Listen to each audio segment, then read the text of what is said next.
أعوذ بالله من الشيطان الرجيم. بسم الله الرحمن الرحيم.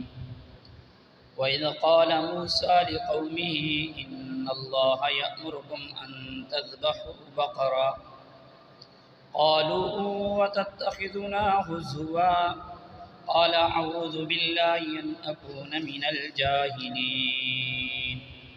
قالوا ادع لنا ربك يبين لنا ما هي قال إنه يقول إنها بقرة لا فارض ولا بكر عوان بين ذلك فافعلوا ما تؤمرون. قالوا ادع لنا ربك يبين لنا ما لونها قال إنه يقول إنها بقرة صفراء فاقع لونها تسر الناظرين. قال ادع لنا ربك يبين لنا ما هي إن البقرة تشابه علينا وإنا إن شاء الله لمهتدون. قال إنه يقول إنها بقرة لا ذلول تثير الأرض ولا تسقي الحرث مسلمة لا شية فيها. قالوا الآن جئت بالحق فذبحوها وما كادوا يفعلون.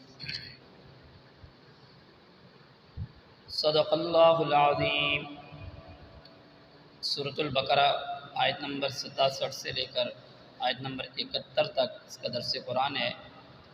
پہلے ان آیات مبارکہ کا ترجمہ نوٹ فرما لیں. اور جب کہا اذ قال موسیٰ لقومہ، اور جب کہا موسیٰ نے اپنی قوم سے ان اللہ یأمرکم ان تذبحوا بقرہ، اللہ تعالیٰ تمہیں حکم دیتا ہے کہ تم ایک گائے کو ذبح کر ڈالو. قالوا اتتخذنا ہزوا، وہ بولے کیا تو ہم سے مذاق کرتا ہے. قال اعوذ باللہ ان اکون من الجاہلین، تو موسیٰ علیہ السلام نے کہا اللہ کی پناہ کہ میں جاہلوں میں ہوں، کہ میں تمہارے ساتھ کوئی مذاق کروں، اللہ کی پناہ. قالوا ادع لنا ربک یبین لنا ما ہی، تو بنی اسرائیل نے کہا موسیٰ علیہ السلام سے، بولے کہ دعا کرو ہمارے واسطے کہ اپنے رب سے کہ بتا دے ہم کو کہ وہ گائے کیسی ہو. قال انہ یقول انہا بقرۃ لا فارض ولا بکر، تو اللہ تبارک و تعالی نے ان سے کہا کہ آپ ان سے فرما دیجئے کہ وہ گائے ایسی ہو نہ وہ بوڑھی ہو نہ ہی وہ جوان ہو بلکہ درمیان میں ہو. اوان بین ذالک، بلکہ وہ ان دونوں کے درمیان میں ہو. فافعلوا ما تؤمرون، اب کر ڈالو جو تم کو حکم اللہ کی طرف سے آیا ہے، اب اس کو پورا کر ڈالو. قال ادع لنا ربک یبین لنا ما لونها، تو بنی اسرائیل نے دوبارہ موسیٰ علیہ السلام سے کہا کہ آپ اپنے اللہ تبارک و تعالیٰ سے پوچھیں کہ اس کا رنگ کیسا ہو، اس کا کلر کیسا ہو.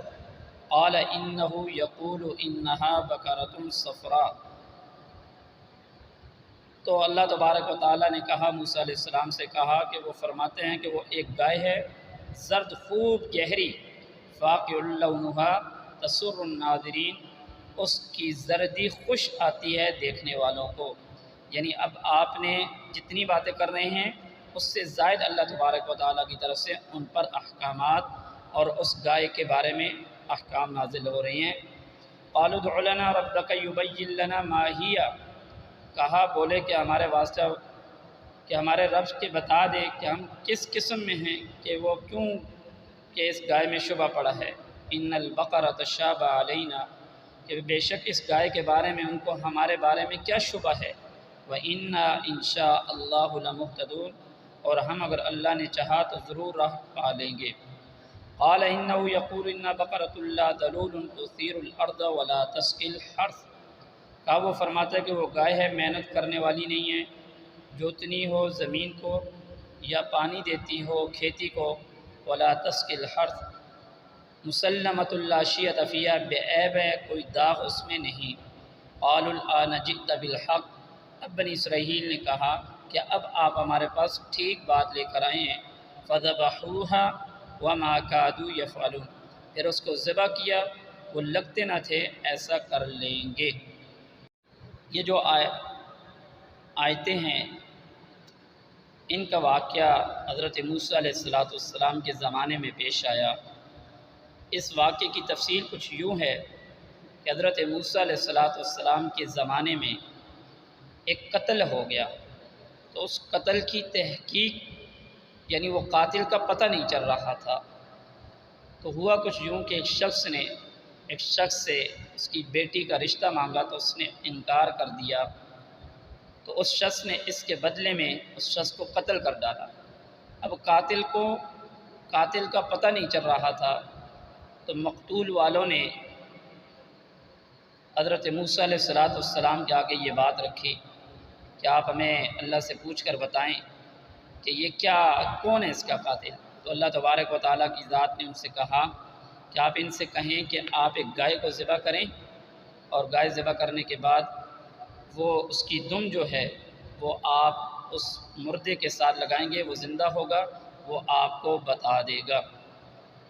اسی طرح انہوں نے کرنا تھا، لیکن وہ اس کے اندر بہت ساری باتیں نکالنا شروع کر دیے کہ کہنے لگے اس کا کلر کیسا ہو، وہ جوان ہو، وہ بوڑھی ہو، آیا وہ کھیت میں ہل چلانے والی ہو یا نہیں ہو۔ جیسے جیسے وہ باتیں کہتے گئے، اللہ تبارک و تعالیٰ کی ذات ان پر اتنے ہی سخت احکام حکم بھی لگاتے گئے کہ ایسی ایسی گائے ہونی چاہیے، اس کی عادت ایسی ہونی چاہیے، اس کا کلر ایسا ہونا چاہیے، وہ ایسی ہو۔ یہ بنی اسرائیل کیوں کہتے تھے؟ ان کی عادت اور ان کی جبلت بنی ہوئی تھی کہ وہ ہر بات سے حجتیں نکالتے تھے، جس کو ہمارے ہاں کہتے ہیں کیڑے نکالنا۔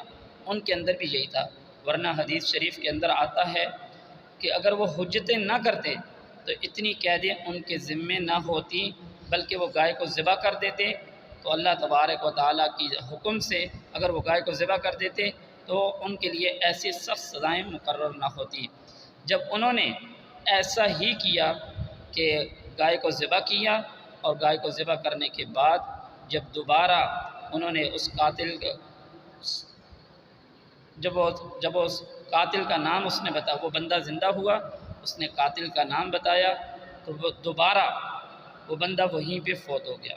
اب یہاں پر ایک بات سمجھنا، صرف اللہ تبارک و تعالیٰ کی ذات اس بات پہ تو قادر تھے کہ وہ بغیر اس طرح کے احکام یا اس طرح کی باتیں کرنے کے، یعنی آپ یہ بھی کریں، ایسی گائے لائیں، ایسی لائیں۔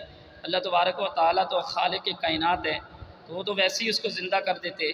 تو ہمارے لیے یہ ہے کہ ہم اللہ تبارک و تعالیٰ کے کسی بھی حکم میں اس طرح کی باتیں نہ نکالیں کہ اس طرح کیوں کیا کہا، اس طرح کیوں کہا۔